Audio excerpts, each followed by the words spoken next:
Hello दोस्तों, स्वागत है एक बार फिर से आपके अपने YouTube चैनल लर्नर्स अकेडमी में।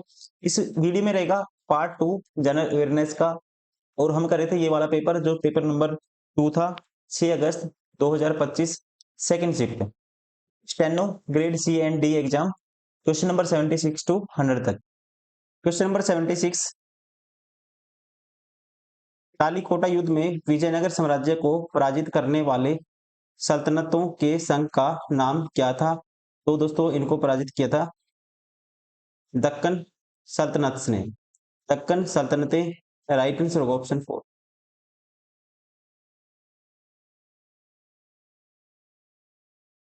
क्वेश्चन नंबर 77, जून 2024 में ई साक्षी पोर्टल पर आयोजित 2 दिवसीय व्यवहारिक प्रशिक्षण कार्यशाला का जो उद्देश्य है वो क्या था? करंट अफेयर का क्वेश्चन है, ठीक है, याद करना आपको। इसका मेन उद्देश्य था एमपीलैड योजना के अंतर्गत संशोधित निधि प्रवाह प्रक्रिया पर अधिकारियों को प्रशिक्षित करना। To train officials on the revised fund flow procedure under the MPLAD scheme.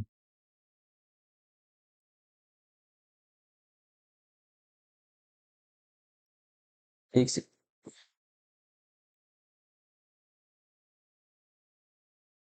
Question number 77, जून 2024 में ई साक्षी पोर्टल पर आयोजित 2 दिवसीय व्यवहारिक प्रशिक्षण कार्यशाला का उद्देश्य क्या था? ठीक है, ये हम कर चुके हैं क्वेश्चन।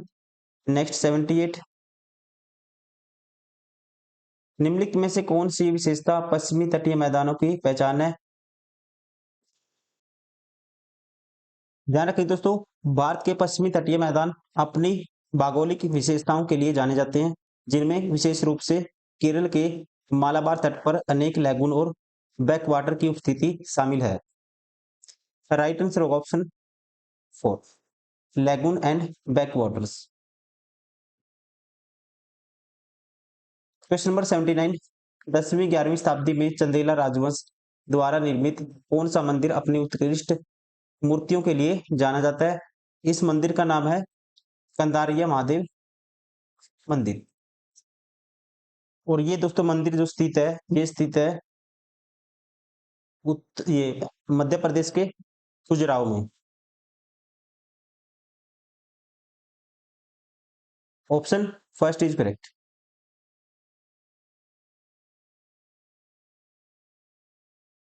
क्वेश्चन नंबर 80, यूनेस्को ने किस वर्ष दुर्गा पूजा को अमूर्त सांस्कृतिक विरासत के रूप में मान्यता दी थी? ठीक है, दुर्गा पूजा को दी गई थी 2021 में। राइट आंसर होगा ऑप्शन 4। क्वेश्चन नंबर 81, भारत में हरित क्रांति का सर्वप्रथम लाभ किस राज्य को प्राप्त हुआ था? दोस्तों पंजाब को सबसे ज्यादा लाभ प्राप्त हुआ था स्टार्टिंग में, क्योंकि इसके अंडर हरित क्रांति में दोस्तों जो गेहूं है, चावल है, स्पेशली पंजाब में इसके ऊपर बहुत ज्यादा ध्यान दिया गया था। अधिक लाभ हुआ था पंजाब में, फोकस किया गया था गेहूं के उत्पादन पे और चावल के उत्पादन पे। राइट आंसर होगा ऑप्शन 4।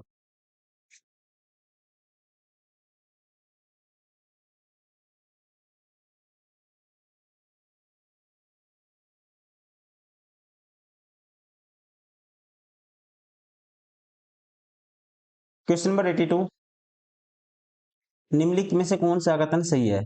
पहला, बैंक का मुख्य दायित्व उसके द्वारा रखी गई जमा राशि है। दोस्तों अपने आप में ये उसका मुख्य दायित्व है, ये ठीक है अपने आप में। खुले बाजार परिचालन में सरकारी बॉन्ड खरीदना और बेचना शामिल है, ये भी इंक्लूड है। बैंक दर वह दर है जिस पर आरबीआई वाणिज्यिक बैंकों को उधार देता है। दोस्तों ये भी अपने आप में स्टेटमेंट ठीक है बैंक रेट के बारे में। तीनों ठीक है अपने आप में। राइट आंसर होगा ऑप्शन सेकंड, 1, 2 और तीनों कथन सही है।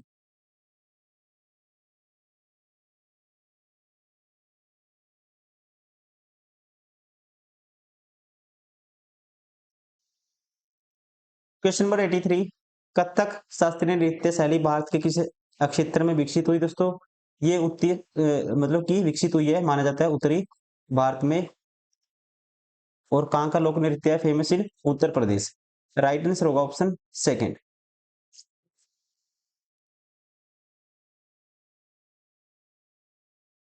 क्वेश्चन नंबर 84, तेल बीज प्रौद्योगिकी मिशन को लागू करने की जिम्मेदारी किस सरकारी संस्था को सौंपी गई थी? इसका राइट आंसर होगा दोस्तों तेल बीज प्रौद्योगिकी।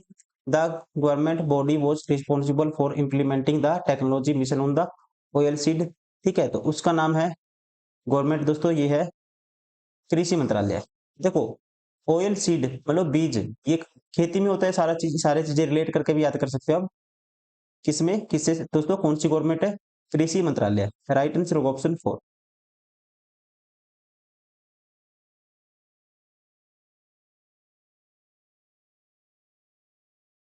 क्वेश्चन नंबर 85, दिए गए कथनों को पढ़े और बताना है कौन सा सही है। भारत को संविधान विधायी विषयों को 3 सूचियों में विभाजित करता है, अर्थात केंद्र, राज्य और समवर्ती अपने आप में। ठीक है दोस्तों, 3 अनुसूची है, मतलब कि 3 में डिवाइड करता है अनुसूचियों को, 3 पार्ट में। केंद्र आता है, राज्य सूची आता है और समवर्ती सूची। जंगली जानवरों और पक्षियों के संरक्षण के विषय 42वें संशोधन अधिनियम द्वारा राज्य सूची से समवर्ती सूची में स्थानांतरित मतलब कि ट्रांसफर किया गया। ये भी स्टेटमेंट दोस्तों 42वें संविधान जो 1976 में हुआ था उसके बारे में ठीक है। पहला भी ठीक था, दूसरा भी ठीक है। केवल भारत की संसद ही समवर्ती सूची के तहत विषयों पर कानून बना सकती है। ये दोस्तों गलत है, क्योंकि समवर्ती सूची के विषयों पर कानून बनाने का अधिकार केंद्र सरकार और राज्य सरकार दोनों को होता है। ये गलत है। राइट आंसर होगा ऑप्शन 4, 1 और 2 सही है।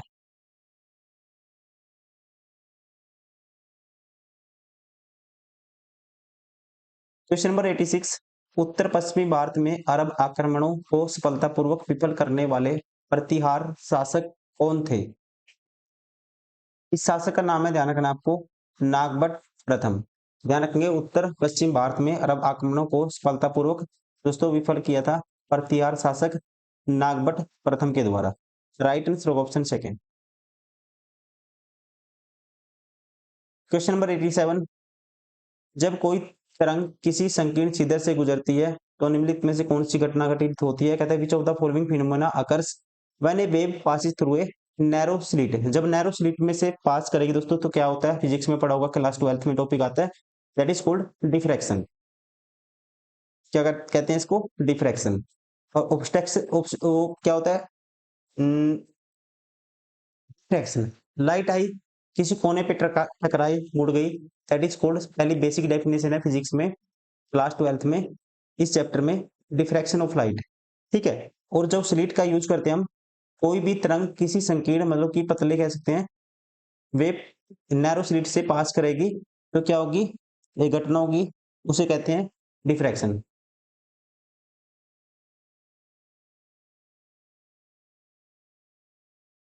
Question number 88, what is the primary purpose of the insolvency and bankruptcy code IBC 2016? कहते हैं दिवाला और ऋण शोधन संहिता आईबीसी 2016 का प्रमुख उद्देश्य क्या है?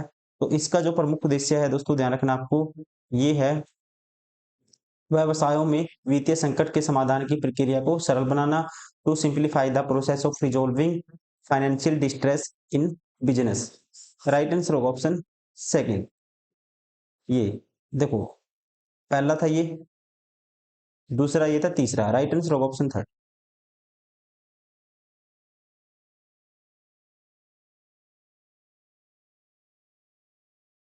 क्वेश्चन नंबर 89, कौन सी ए क्यू आई श्रेणी संवेदनशील समूह के लिए अस्वास्थ्यकर से मेल खाती है? Which A Q I range corresponds to unhealthy and sensitive group. A Q I मतलब एयर क्वालिटी इंडेक्स। दोस्तों ये है, आपको ध्यान रखना है, ये रेंज है 101 से लेके 150 तक। ये रिप्रेजेंट करती है रेंज एयर क्वालिटी इंडेक्स में किसको? अनहेल्दी फॉर सेंसिटिव ग्रुप को।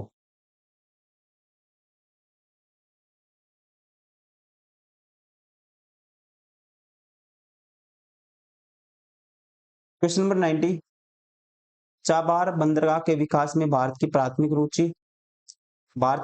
रुचि मानी जाती है पाकिस्तान को दरकिनार करते हुए अफगानिस्तान और मध्य एशिया तक सीधी पहुंच प्राप्त करना। राइट आंसर होगा ऑप्शन सेकेंड।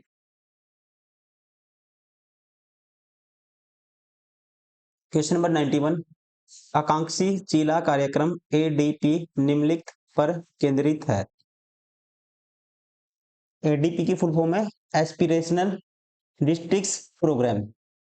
ध्यान रखें दोस्तों, ये केंद्रित है, फोकस है ऑन राइट आंसर होगा option 4, enhancing development in under developed district, मतलब अविकसित जिलों में विकास को बढ़ावा देने पर राइट आंसर होगा ऑप्शन 4।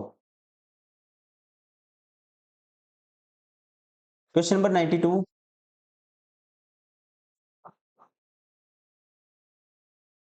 अजर्सन है भारतीय नागरिक सुरक्षा संहिता 2023 न्याय वितरण प्रणाली में तेजी लाने के लिए ई फाइलिंग और वर्चुअल ट्रायल को बढ़ावा देती है। ये स्टेटमेंट आपको याद करना अपने आप में सही है। सेकंड, प्रौद्योगिकी की एकीकरण का उद्देश्य, मतलब टेक्नोलॉजी का यूनिफिकेशन, उसका जो मेन पर्पज है, उद्देश्य है, मोटिव है, लंबित मामलों को कम करना और न्याय तक पहुंच को बढ़ाना है। ये भी स्टेटमेंट अपने आप में दोस्तों ठीक है, दोनों स्टेटमेंट ठीक है। और आर इसको स्पष्टीकरण भी करता है, आर इसका, क्योंकि दोस्तों करेक्ट एक्सप्लेनेशन क्यों है आर इसका, इसका मतलब कि एजर्सन का जो रीजन है, करेक्ट एक्सप्लेनेशन है इसलिए क्योंकि ई फाइलिंग और वर्चुअल ट्रायल जैसे टेक्नोलॉजिकल यूनिफिकेशन के माध्यम से ही न्याय प्रणाली में तेजी लाई जा सकती है, जिससे मामलों में दोस्तों, लंबित मामलों में जो रुके हुए केस हैं उनमें कमी आएगी और न्याय तक पहुंच बढ़ेगी। इसलिए ये इसकी करेक्ट एक्सप्लेनेशन भी है। राइट आंसर होगा ऑप्शन फर्स्ट, ए और आर दोनों सत्य हैं और आर ए का सही स्पष्टीकरण है।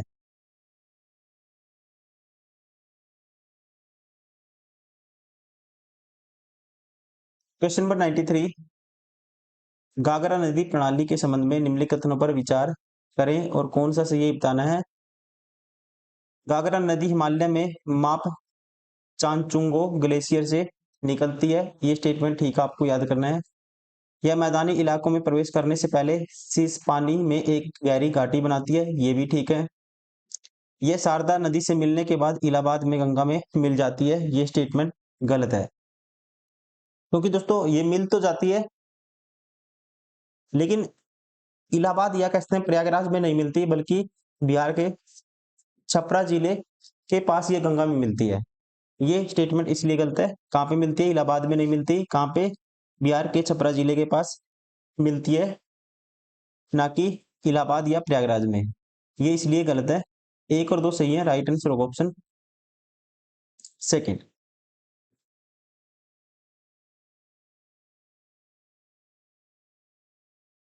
क्वेश्चन नंबर 94, 1956 में स्थापित विश्वविद्यालय अनुदान आयोग यूजीसी की मुख्य भूमिका क्या थी दोस्तों। इसकी मुख्य भूमिका थी यूजीसी की भारत में उच्च शिक्षण संस्थानों की देखरेख और वित्त पोषण करना, to oversee and fund higher education institution in India.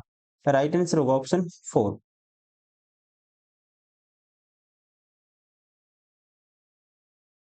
Question number 95, panchayat raj प्रणाली का कौन सा सत्र गांव सतर पर कार्य करता है दोस्तों, गांव सतर पर काम करती है गांव पंचायत या किसने ग्राम पंचायत। राइट आंसर होगा ऑप्शन थर्ड। एक second. Question number 96,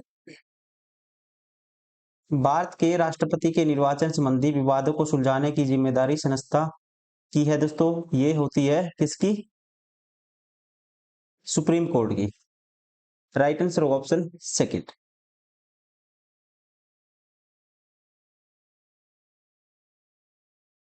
question number 97, Tamil Nadu स्थित स्टार्टअप द्वारा लॉन्च किए गए भारत के पहले पुनः प्रयोज्य हाइब्रिड रॉकेट का नाम क्या है।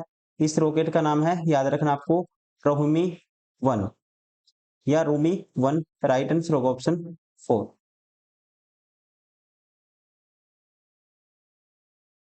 क्वेश्चन नंबर 98, नई राष्ट्रीय शिक्षा नीति एनईपी 2020 के अंतर्गत कौन सा प्रमुख सुधार लाया गया। तो इसके अंतर्गत तो प्रमुख सुधार लाया गया है, ध्यान रखना आपको, 2020 के अंतर्गत नई कह सकते हैं नेशनल एजुकेशन पॉलिसी, एनईपी बोलते हैं जिसको, 2020, replacement of the 10+2 system with 5+3+3+4 structure, मतलब कि 10+2 प्रणाली के स्थान पर 5+3+3 4 संरचना लागू करना। राइट आंसर होगा option first. Question number 99, NRC राष्ट्रीय नागरिक रजिस्टर प्रक्रिया में विदेशियों के न्यायाधिकरण की क्या भूमिका होती है? तो इसकी जो मेन भूमिका है दोस्तों, ध्यान रखना आपको, ये है to verify citizenship claims of individuals excluded from the NRC, मतलब कि एनआरसी से बाहर हुए व्यक्तियों की नागरिकता की पुष्टि करना, जांच करना या उनको पुष्टि देना। राइट आंसर होगा ऑप्शन 4।